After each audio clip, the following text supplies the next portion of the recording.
आज शनिवार का दिन है, जिस दिन अपन इस दरिद्रता से मिलने के लिए पीपल के पेड़ के नीचे आए हैं। हिंदू धर्म में ये दिन पीपल के वृक्ष के लिए पूजनीय होगा। जो भी शनिवार के दिन पीपल के वृक्ष की पूजन करेगा, दूध चढ़ाएगा या मिष्ठान का भोग लगाएगा, लक्ष्मी और नारायण उसके घर में प्रवेश कर जाएगा। लक्ष्मी और नारायण उसके घर में प्रवेश करेगा। पुराण की कथा कह रही है कि दुनिया के सारे तीर्थ नहीं जा सकते, पृथ्वी की सारी नदियों में स्नान नहीं कर सकते, पवित्र नदियों में आप स्नान नहीं कर सकते, या किसी भी तीर्थ में जाकर एक रात्रि भी विश्राम नहीं कर सकते, या हमने जिंदगी में कोई दान करा ना करा, कोई पुण्य करा ना करा, कोई सत्कर्म करा ना करा, कोई शास्त्र पढ़ा ना पढ़ा, कोई शास्त्र सुना ना सुना, उसके बाद भी शिव महापुराण की कथा कहती है कि एक दिन में अगर मात्र एक बार भी आप शंकर के शिवालय में प्रवेश कर गए या मंदिर में प्रवेश कर गए तो सारे तीर्थ, सारी नदियां, सारे सरोवर, सारी बावड़ी, सारे तालाब, सारे कुंड के स्नान का पुण्य, दान का पुण्य प्राप्त हो जाता है, केवल शिव तत्व को प्राप्त कर लेने। शिव महापुराण की कथा कह रही है कि घर में जो दिया होता है वो दीपक भी कोई साधारण नहीं होता, उस दीपक की भी महत्वता है, उस दीपक का भी वर्णन है।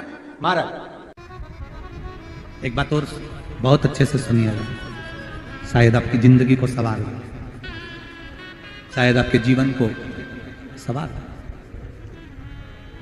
मेरी जीजियों, मेरे जीजाओं, मेरी बेटियों, बेटाओं, कभी मौका लगे शंकर भगवान के शिवलिंग के पास में आप बैठे हैं, यहां तक शास्त्र कहता है कि घर में अगर किसी को बहुत तेज बुखार आ गया है, बहुत तेज बुखार, और बच्चा उस बुखार में तप रहा है, बहुत तप रहा है, महाराज तुम जिस दिए में भगवान की आरती उतारते हो, जिस दिए से तुम भगवान की पूजन करते हो, कभी मौका लगे और आप पूजन करने के लिए गए,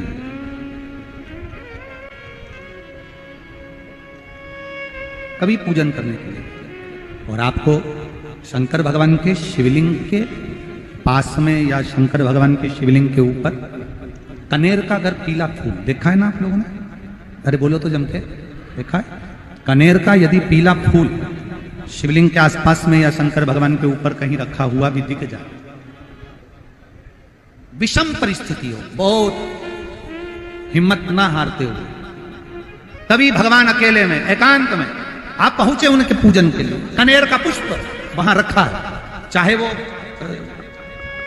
वो जलाधारी पर रखा हो, चाहे वो शिवलिंग के पास में रखा हो, शिवलिंग पर रखा हो, उस कनेर के पुष्प को अगर आप 5 जगह का स्पर्श कराकर अपने हृदय की बात कहकर वापिस महादेव को समर्पित कर देते हो, तो भी मेरा महादेव तुम्हारे दुख का निवारण कर देगा। अब वो 5 स्थान, वो 5 स्थान, पहला गणेश जी, गणेश जी का जो स्थान होता है वह जगह, दूसरा षडानंद कार्तिक, तीसरा अशोक सुंदरी वाला स्थान, चौथा जलाधारी जो ऊपर से बूंद बूंद जल नीचे गिरा रही है, जया, विषहरा, शामली बारी, दौतली, देव, शंकर जी की 5 बेटियों का, और 5वें नंबर का है शंकर भगवान के, जो कैसे वर्णन किया जाए, त्रिशूल के 3 भाग होते हैं।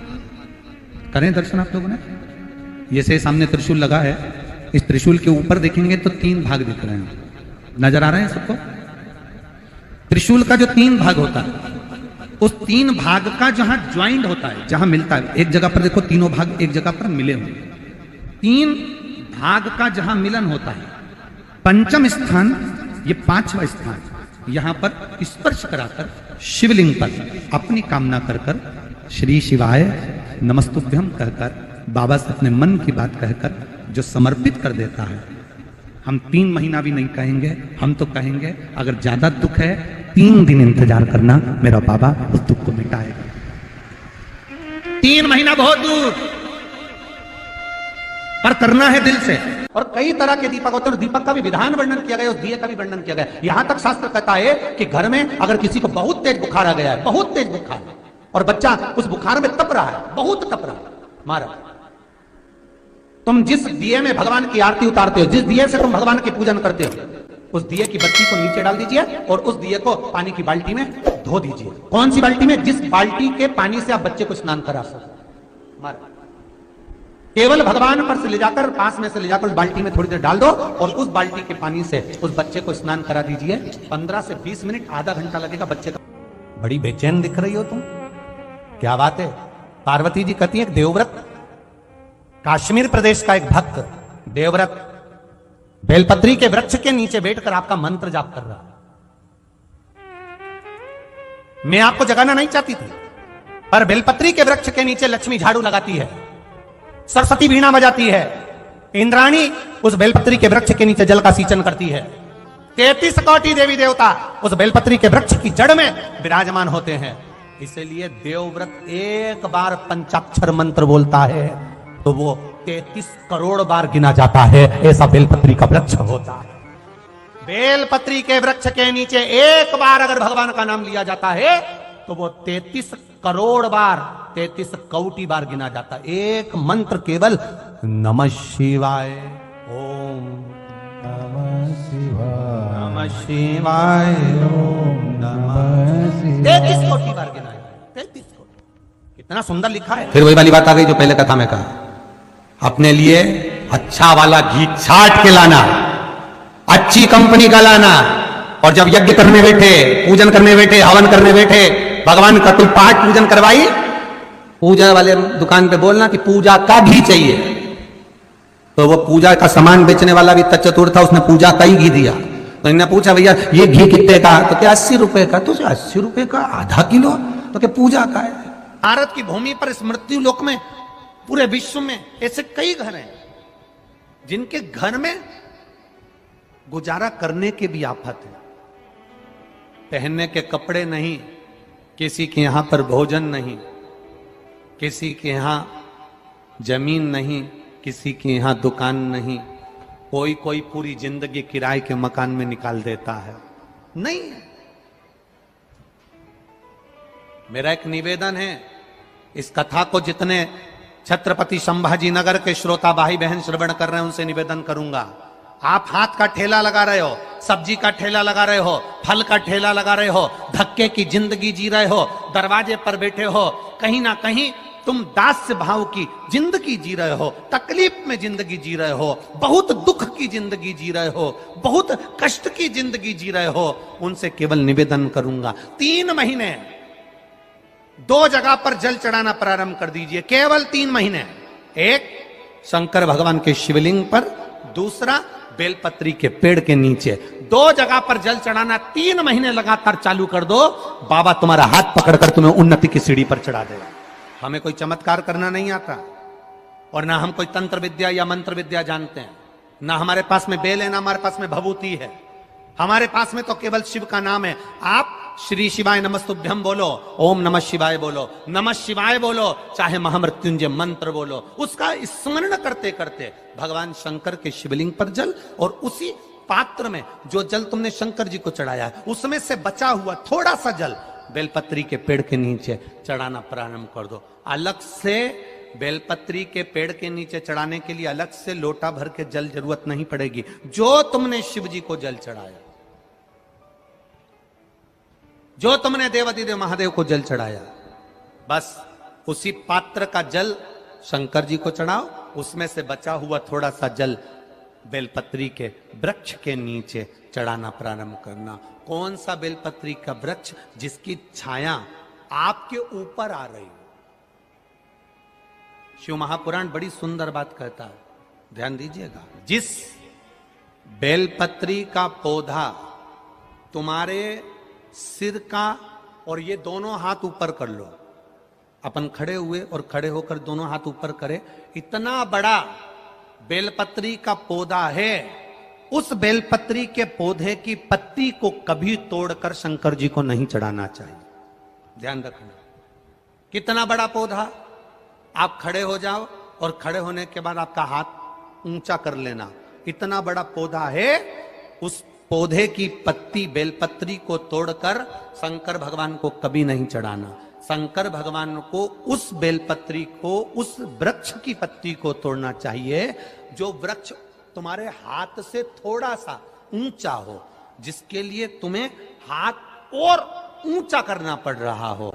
जैसे एक बच्चा अपनी मां की गोद में बैठने के लिए दोनों हाथों से उचकता है, आवाज लगाता है, उचकता है, आवाज लगाता है, हाथ ऊपर करता है, तो मां उस बच्चे को गोदी में ले लेती है। उसी तरह उस बेलपत्री के वृक्ष की पत्ती तोड़ना चाहिए जिसने थोड़ी उन्नति कर ली हो, जो थोड़ा ऊंचा हो गया हो। तुम उसको पाने का प्रयास करो तो भगवान भी तुम्हें अपनी गोदी में ले ले। ऐसे वृक्ष की पत्ती तोड़।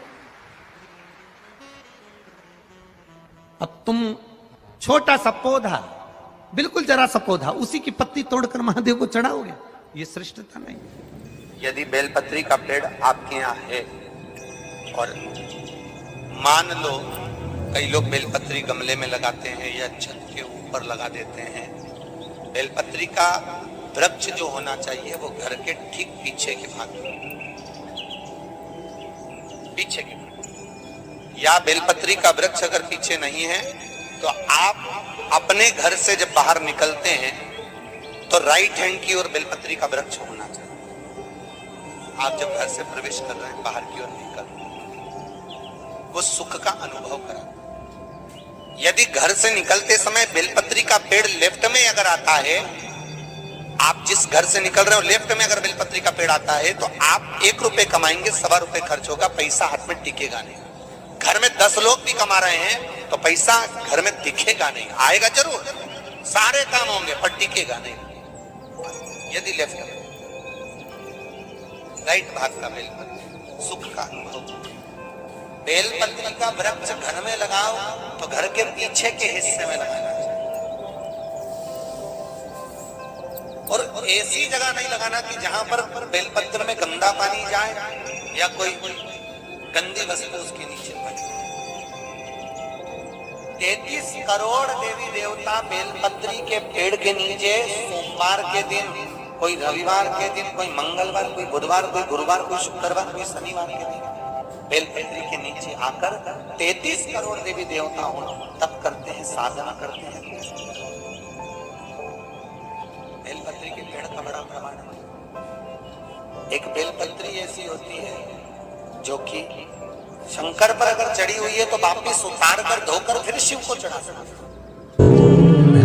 किसी व्यक्ति से कोई काम करवाना है, वो काम नहीं कर रहा, कोई फाइल आगे नहीं बढ़ रही है, कोई कार्य अटक रहा है, या फिर कहीं रुपया पैसा अटक गया हो, नहीं निकल रहा हो, तो एक जल के पात्र में जल भरकर 5 बेलपत्री शिव जी को समर्पित कर कुंदकेश्वर महादेव का नाम लेकर एक सफेद पुष्प बेलपत्री के ऊपर जो शिव जी को चढ़ाई है उस पर समर्पित कर जल जो लेकर गए हो, अपनी उस कामना को कर कि मेरा ये कार्य अटक रहा है, ये कार्य नहीं हो रहा, कुंदकेश्वर महादेव का नाम लेकर धीरे धीरे जल की धार चढ़ाइए। और एक बात हमेशा याद रखना, फिर निवेदन कर रहे हैं, अच्छे से समझ लेना, शंकर जी पर जब जल चढ़ता है, शिव जी का जब अभिषेक होता है, शंकर जी पर जब जल चढ़ाया जाता है, दूध चढ़ाओ, जल चढ़ाओ, कुछ भी चढ़ाओ, पर एक बात का स्मरण अपने जीवन में होना कि इतने ऊपर से मत चढ़ाना कि जल चढ़े और छींटे आपके ऊपर।